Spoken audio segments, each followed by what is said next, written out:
Dear students, in today's lecture we will discuss about bioenergetics. As you all know that everything on the earth that is ultimately dependent on the energy which is basically derived from the sun.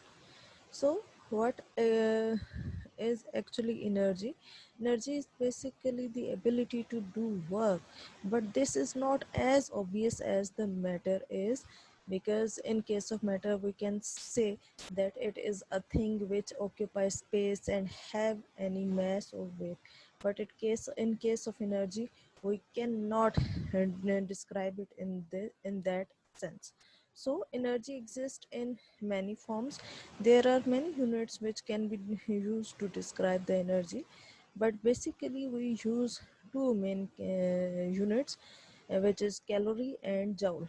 Calorie is basically the amount of the energy which is required to raise the temperature of 1 gram of water to 1 degree centigrade, and joule is the amount of energy which is needed to move 1 kg through 1 meter with the acceleration of 1 meter per second. So energy can be converted. Energy cannot be destroyed. Energy cannot be created, but energy can be converted from one form to another forms. There are various activities in which energy conversion is achieved, or in which energy conversion is actually done. And that range from cellular division and heat production by flower to home runs and nuclear explosions, etc. There are two basic types of energy. One is the potential energy and second is the kinetic energy.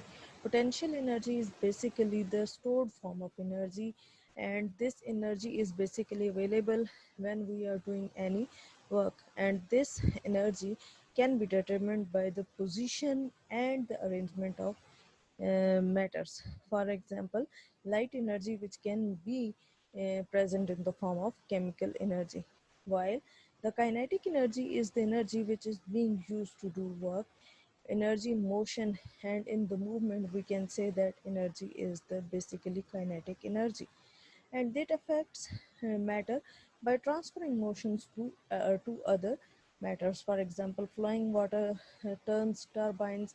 This is basically in the form of kinetic energy. There are various laws which can describe, or which can actually discuss about the energy and its various types, but we will discuss that in the next lecture.